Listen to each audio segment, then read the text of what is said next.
Hey, this is Al Duncan, co-host of Skill Talk. Look, I'm sitting here loving life. Life is loving me. I got the calm waters, the palm trees, and the golf course in the background. You know what? And we got an exciting episode of Skill Talk coming up for you in just a few seconds. But first, let me let you know a couple things we got going on. We got a new program called the S3 Young Professionals Program. That's where you get a chance to hear from and learn from students, graduate professionals, undergrads, we're talking about interns and young professionals in the STEM industry. We're talking about young STEM leaders doing their thing. You get to hear from them, learn from them about soft skills and how they're using them in the workplace and in school. And so you know what? Make sure you head over to s3tem.com. That's s3tem.com. Check that out. While you're there, sign up for the newsletter. Make sure you get your free soft skills success plan as well. And you know what? I'm going to tell you what time it is. It's time for Skill Talk. So enjoy the episode.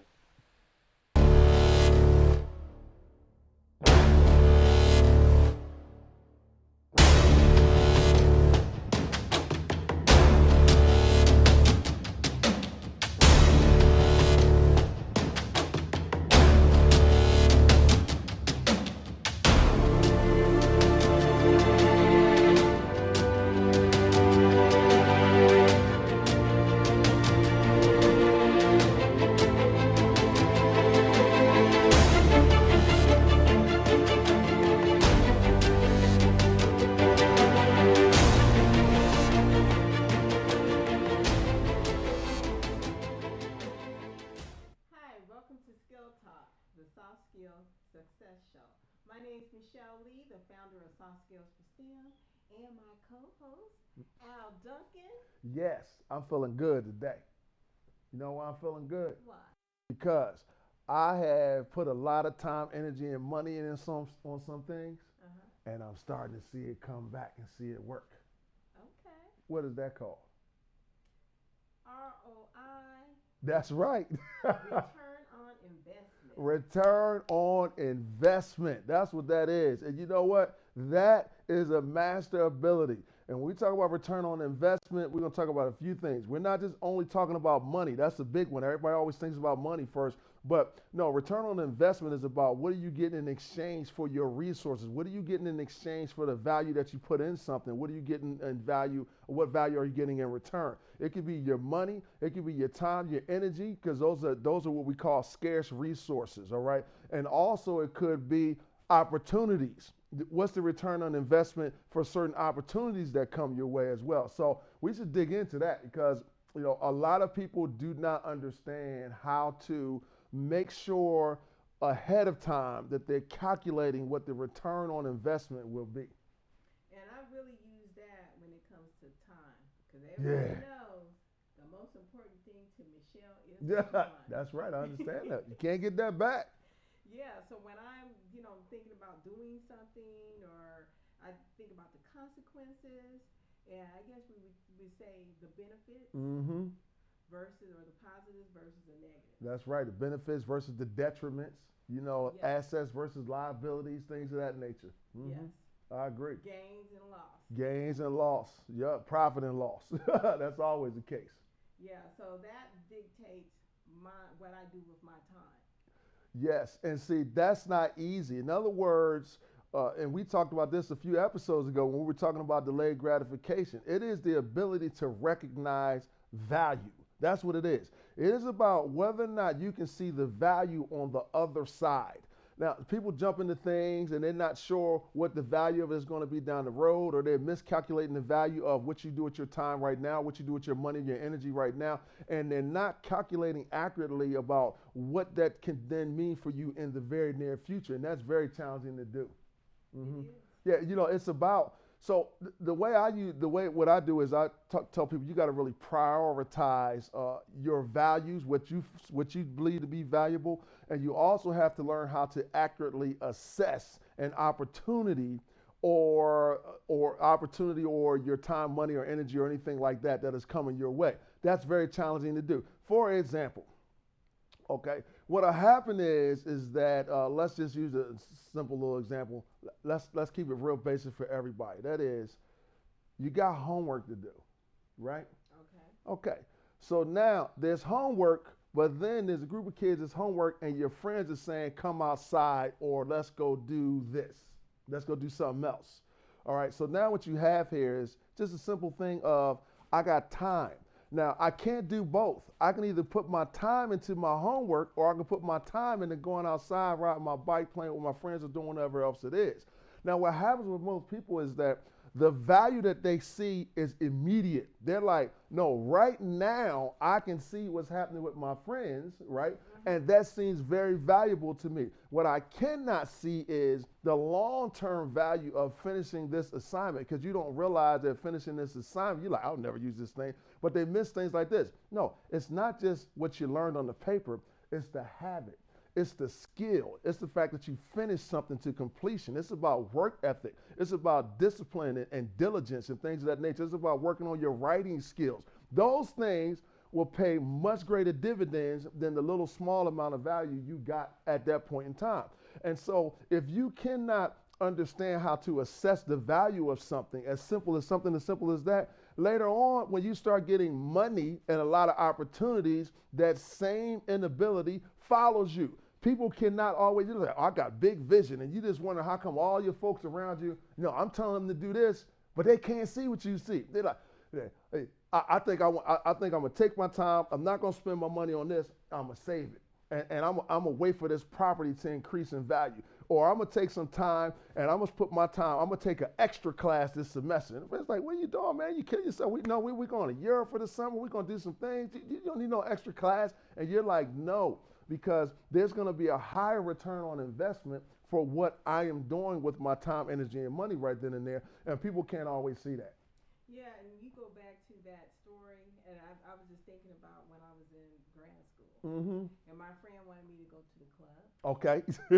And I had midterms the next week, and she's like, "Oh, come to the club." And I thought about it. I was like, you know what? I'll go to the club with you.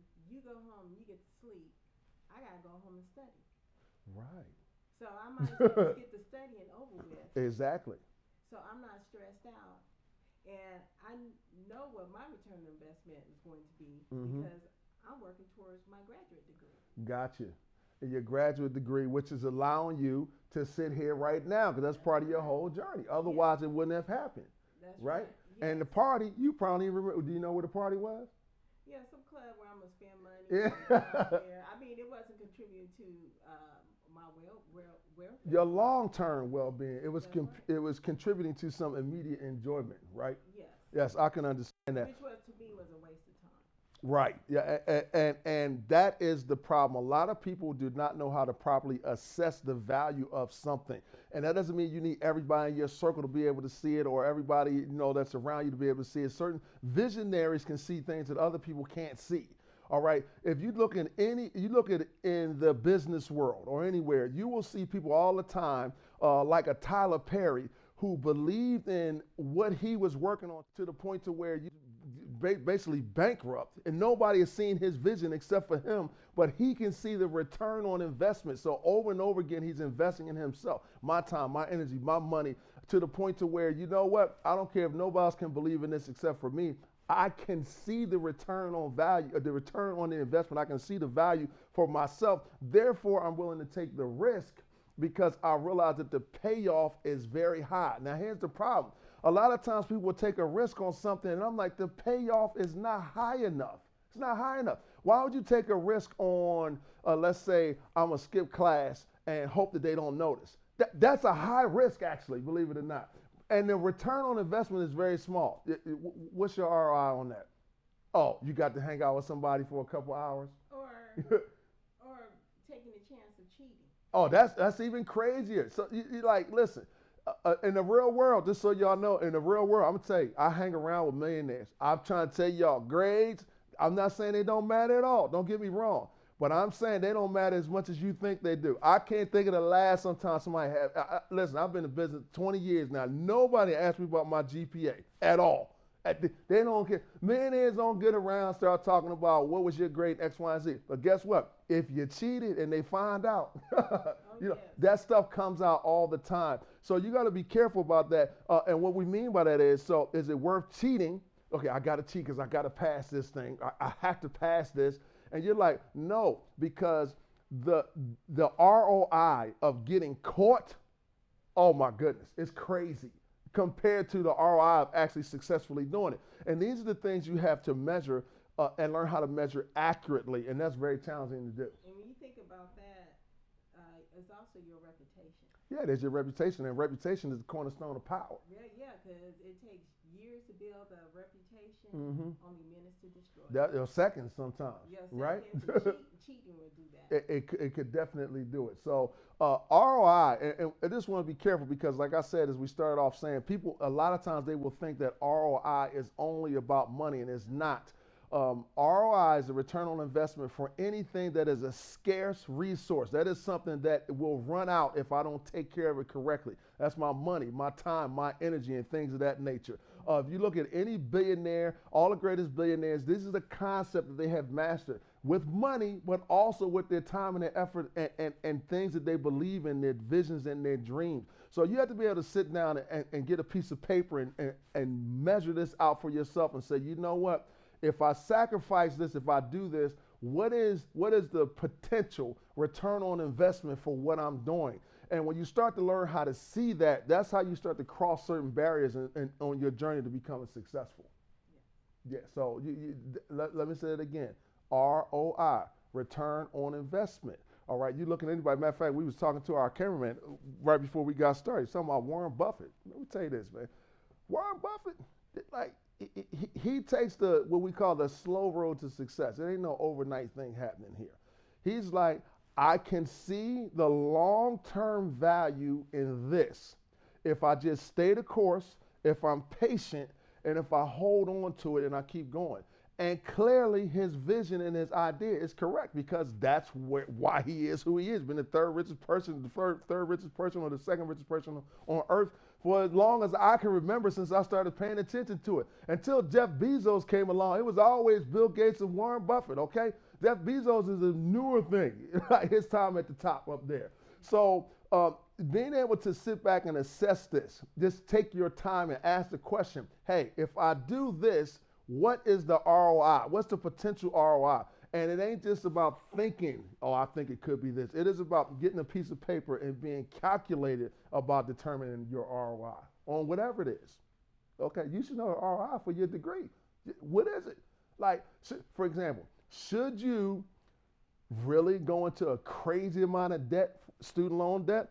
Or would you say, you know what, maybe I need to go to a less expensive school? That's a decision some people don't even consider that you should. Say, why would I consider that? I need to go to the best school possible.